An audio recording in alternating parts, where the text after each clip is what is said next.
La France bouge. Il fait tourner la boîte. On démarre avec vous, Antoine Pollack. Vous avez donc fondé Climbing District. On accepte l'accent français. Ouais. En 2021, avant d'entrer dans le détail, il y a le fameux rituel de la France bouge. On pitch, que vous soyez un patron du CAC 40 ou d'une start-up ou d'un entre-deux, on pitch. Donc, Climbing District en 1 minute, c'est quoi ? Alors, c'est des salles d'escalade. On propose aussi d'autres sports, du yoga, du pilates, du renforcement. Nous, le positionnement qu'on a choisi, c'est un positionnement premium avec des douches individuelles, la climatisation, du renouvellement d'air. Aussi, en faire des lieux de vie. On croit vraiment à l'ancrage local et on pense qu'il y a peu de lieux informels où vous pouvez passer du temps avec des gens que vous connaissez pas. Et le dernier pilier, ça va être la communauté, c'est-à-dire comment on arrive à faire en sorte que les gens viennent dans les salles, ils passent du temps et viennent régulièrement avec des événements nouveaux, un petit peu près toutes les semaines. Le dernier point, au-delà de l'escalade, nous on a de grosses convictions avec mes associés et on est depuis l'année dernière certifié B Corp. Voilà, moins d'1 minute, mais il y a plein de choses. On n'a pas entendu le gong, c'est pas grave. Donc, salle d'escalade, si je comprends bien, salle d'escalade, lien social, et en plus, il y a cette certification B Corp qui, si vous l'avez mis dans le pitch, ça vous tient à cœur. Oui, ça nous tient à cœur parce qu'en fait, je pense comme toutes les gens qui gèrent une entreprise, il y a avant tout une vocation économique, ça reste un outil. Mais l'entreprise, nous, on est convaincus que ça va au-delà, c'est quelque chose qui permet de structurer la vie des gens, un tissu local. Et on avait plein d'initiatives qui étaient un peu éparpillées. On essayait de bien faire les choses. Je sais pas, vous prenez des bouteilles de Perrier consignées, par exemple, au bar. Et en fait, toutes ces initiatives, on avait envie de les structurer dans un label et quelque chose de plus lisible pour l'extérieur. Parce qu'on en avait un petit peu marre de tous ces posts LinkedIn un peu hypocrites, vous pouvez voir, qui tournent plus au social, le greenwashing.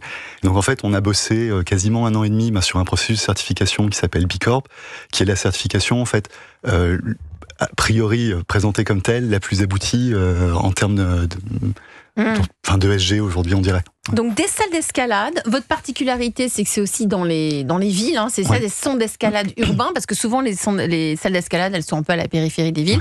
Vous, ce sont dans les villes et vous voulez créer un lieu de vie, un lieu de convivialité pour que les gens puissent se rendre compte. Donc est-ce que l'escalade c'est un prétexte ? L'escalade c'est clairement un prétexte pour faire ça. Ce qui a déjà beaucoup changé sur le marché de l'escalade, c'est qu'aujourd'hui il y en a plein, mais on n'est plus sur un sport de destination. Première salle d'escalade qui ont ouvert en France dans les années 2000, c'est vous prenez votre voiture, vous acceptez de faire 30-45 minutes pour aller à une salle qui était dans une zone d'activité.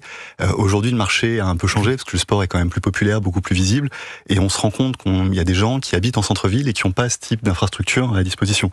Donc l'idée, c'était un peu de prendre le contre-pied de ce que pouvaient faire nos concurrents à l'époque, c'était d'ouvrir des lieux en centre-ville, proches des gens, avec aussi une conviction perso derrière qui était de dire, moi je veux que ce que je fais au quotidien soit 15 minutes de chez moi, à pied, en vélo, en transport, beaucoup inspiré de Carlos Moreno qui a bossé pour la ville de Paris. C'est un petit peu tout ça qui a présidé à l'implantation des salles. Alors vous, c'était pas du tout prévu de fonder des salles d'escalade dans les villes, puisque vous avez fait les SEC. On peut faire beaucoup de choses après les SEC. On est un peu éloigné du sport, c'est pas forcément la première chose à laquelle on pense. Et que s'est-il passé ? Plein de choses. Déjà, moi, le sport, c'est une histoire familiale dans le sens où j'ai démarré l'escalade avec mon père, qui lui-même faisait de l'alpinisme avec son grand-père. Donc moi, j'ai commencé à faire de la montagne, alors du ski quand j'étais petit, puis de l'alpinisme quand je devais avoir 16 ou 17 ans à peu près. Donc il y a une histoire de famille déjà. Il y a une histoire de famille. Côté famille, il y a aussi un côté profession libérale, entrepreneur. Moi, j'ai vu des proches soit monter des entreprises, soit travailler eux-mêmes pour eux. Donc ça, c'est quelque chose qui m'a aussi marqué. Et après, moi, j'ai eu la chance de travailler dans un fonds d'investissement, donc 1, 2, 3 Investment Manager, pendant à peu près 6 ans. Et ça m'a énormément rapproché, en fait, de dirigeants et d'entreprises, des gens qui géraient leur boîte au quotidien, qui avaient des problèmes concrets, qui m'appelaient pour essayer de les gérer.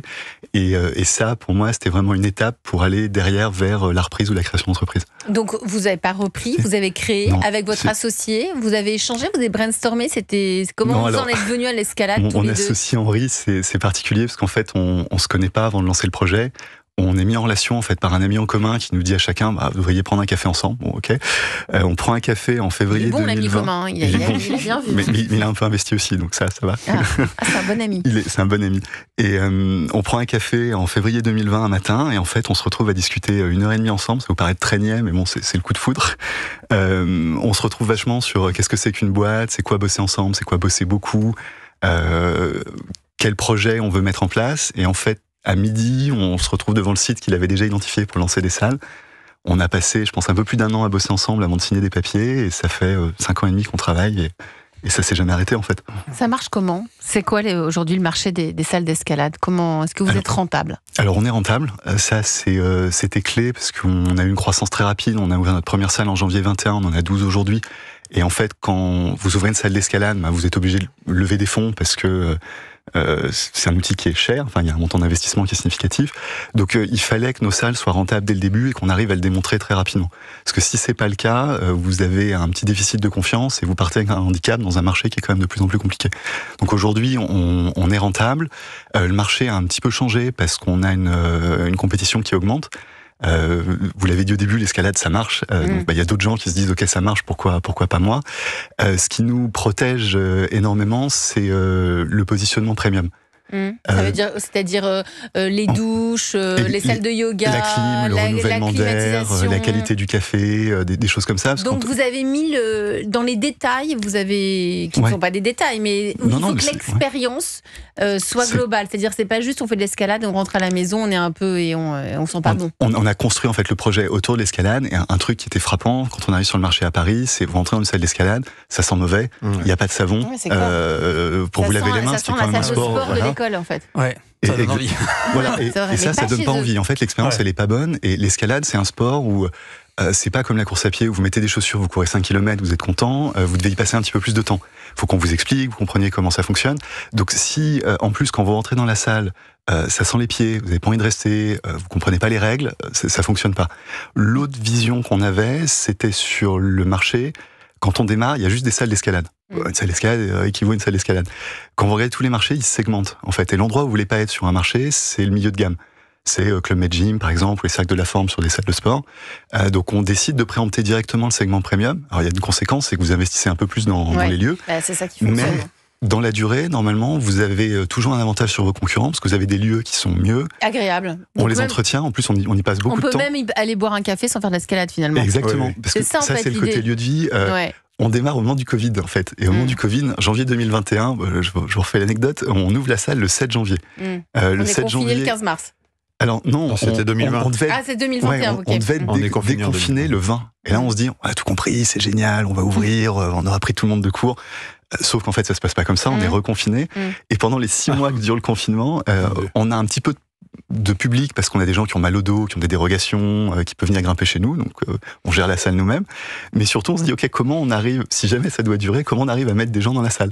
Et donc là, on fait du coworking, la réparation de vélos, des événements marchés. Il a su tout de suite un peu pivoter, Philippe. Oui, moi, ce que je trouve intéressant, et je le dis souvent dans l'émission, c'est vraiment de marquer, et je le dirais à la start-up et aux start-up en face de moi. Jody Policino et Frédéric Moucou. Absolument, c'est vraiment faire la différence, quoi. Il faut systématiquement créer la différence. Là, on est vraiment dans la différence premium. Complètement. Moi, j'ai un fils qui grimpe beaucoup et qui quand il a su que j'étais sur le plateau avec Climbing District, m'a dit waouh. Parce que en fait, il grimpe à Lyon, puisque moi je suis basé à Lyon, et il grimpe dans une autre salle. Et effectivement, Climbing District est vu comme une catégorie très haut de gamme. C'est tellement haut de gamme qu'il va ouvrir à Milan. Alors ma question par rapport à ça, c'était par rapport au fait d'être premium dans un univers comme l'escalade, qui n'est pas nécessairement un secteur où comment ça se passe de ce côté-là en termes de classification. Alors, en termes de classification, j'imagine de prix, du coup, ou parce qu'on pratique combien l'entrée Soyons concrets. En fait, nous, le positionnement qu'on a choisi, c'est on pratique des prix qui sont équivalents à la concurrence. Donc en fait, on n'est pas plus cher. Donc un abonnement annuel, ça va être 650 €, accès illimité donc à l'escalade. Vous allez avoir un cours de yoga pilates au renforcement par semaine avec un professeur inclus là-dedans. Vous avez un abonnement mensuel à 65 €, vous avez un carnet de 10 entrées à 150 et une entrée simple à 18 €. Donc si vous n'êtes pas plus cher qu'ailleurs, comment vous avez arbitré ? On est plus efficace. C'est-à-dire, vous avez fait investi dans la clim. C'est-à-dire que quand vous faites vos investissements, vous essayez de les faire différemment et de trouver des équipements équivalents à des prix qui sont inférieurs. Ça, vous pouvez vous débrouiller là-dessus, vous négociez, vous regardez votre structure de coût. Parce que c'est là où les SEC fonctionnent. Ouais. Non, mais ça reste 6 ans dans un fonds. On a toute une structure. Il est cortiqué pour le faire. Absolument. Et en fait, le truc qu'il faut pas rater sur ce type d'implantation, c'est votre bail. Parce que c'est votre principal poste de coût avec les équipes.